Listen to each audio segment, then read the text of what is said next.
Ayan, hello, good morning po sa ating lahat. Good morning, good morning. Ngayon po ay pupunta ako dito sa aking gulayan. At ako po ay mamimitas ng aming panggulay. Marami po ditong gulayin. Kaya ngayon po ay eto, aani ako ng gulay.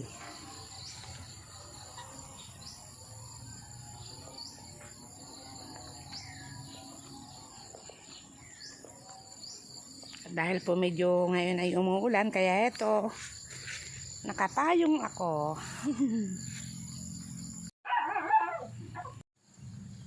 So yan po. Wow, talagang bukid na bukid. Yan po ang aking likod bahay. Marami po ako ditong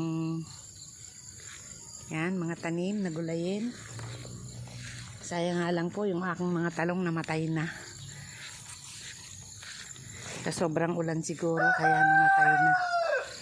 Yan po ang mga kalamismis. Alam niyo po ba yan? Yan. Meron po ako dong sitaw. Yan. Kalamismis. Masarap po yan. Matamis-tamis basta't sariwa. Okay. May mitas po tayo.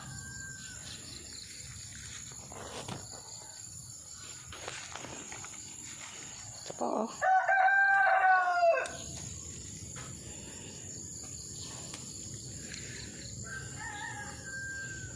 Ganyan lang po yan pitasin. Simpleng-simple lang.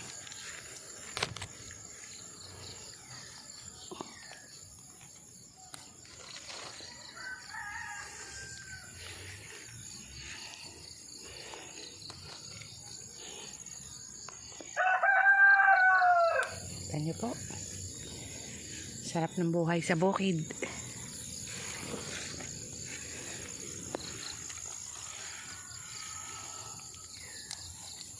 Ay, naputol. So yan, ito na po yung napitas ko. Diba? Ang dami oh.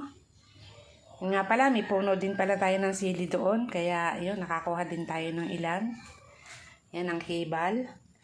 Ito naman pong kalbasa. Siyempre, bili na po yan sa palengke. Mahirap po kasi ang alagaan. Kaya hindi po ako pabunga ng kalabasa. So ito po. Ito igugulayin natin pang tanghalian. Okay, yan na ang ating gulay. Fresh na fresh. So yan po, niluluto na natin ang chicken. Wait lang po.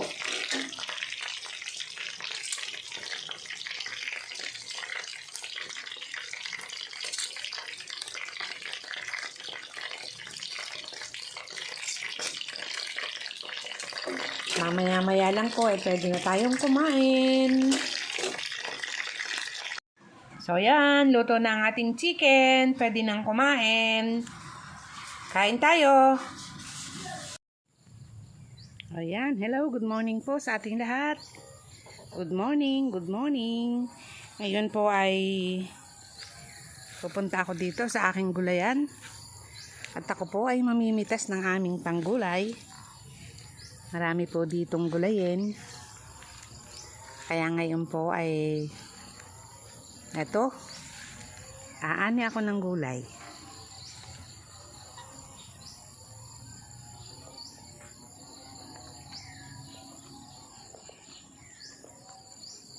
Dahil po medyo ngayon ay umuulan, kaya eto, nakapayong ako.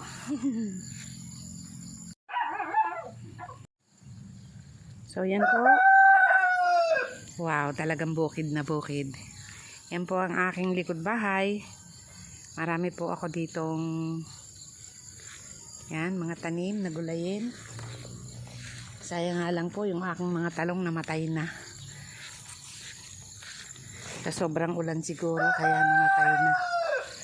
Yan po ang mga kalamismis. Alam niyo po ba yan? Yan. Meron po ako dong sitaw. Yan. kalamismis. Masarap po yan. Matamis-tamis, basta't sariwa. Okay, may mitas po tayo.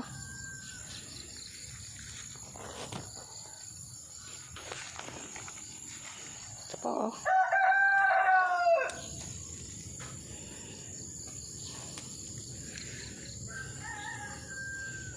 Ganyan lang po yan pitasin, simpleng-simple lang.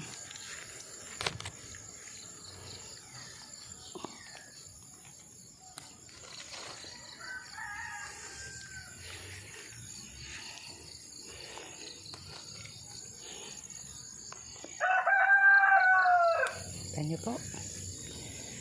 Sarap ng buhay sa bukid.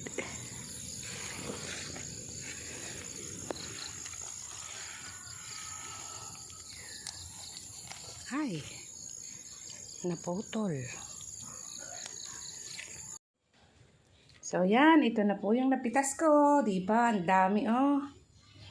Nga pala, may puno din pala tayo ng sili doon. Kaya, yun, nakakuha din tayo ng ilan. Yan ang hibal. Ito naman pong kalbasa. Siyempre, bili na po yan sa palengke. Mahirap po kasi ang alagaan. Kaya, hindi po ako nakakapag, pabunga ng kalabasa.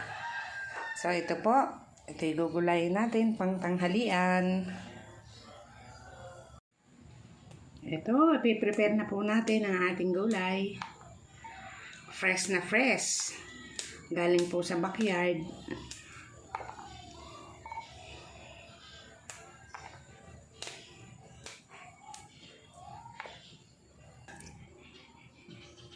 So, ito na po yung ating kibal. Kibal po ang tawag niyan dito sa amin, sa Batangas. Yan. Kaya naman po ay ito naman po ang ating gagawin.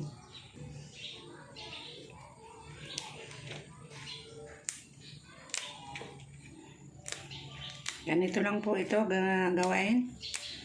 Simpleng-simple kasi po mura talaga yan.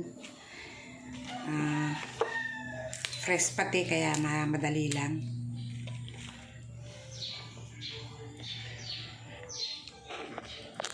So, ayan na po yun.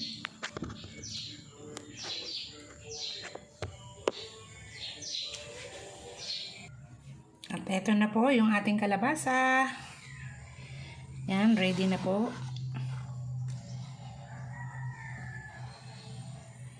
Balikan ko po kayo. Okay, yan na ang ating gulay. Fresh na fresh. So, yan po. Niluluto na natin ang chicken. Wait lang po.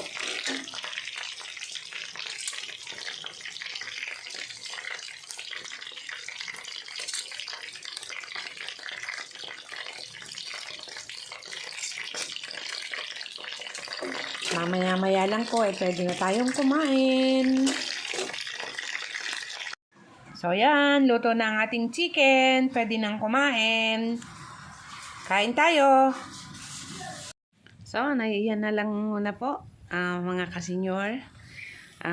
Sana po nagustuhan nyo ang aking simpleng vlog. Sana po, please, pakisuportahan nyo po ang aking maliit na channel. Kasi ako naman po ay nangangarap din na magkaroon ng isang YouTube channel na medyo, alam nyo na, kikita ng kahit konti. Kaya please po, pakisupport po ng aking mga video, ng aking mga vlogs. Maraming salamat po. So, yan na lang muna po, mga kasenyor. Sana po nagustuhan nyo ang aking simpleng vlog. Sana po, please, pakisuportahan nyo po ang aking maliit na channel. Kasi ako naman po ay nangangarap din na magkaroon ng isang YouTube channel na medyo, alam nyo na, kikita ng kahit konti. Kaya please po, pakisupport po ng aking mga video, ang aking mga vlogs.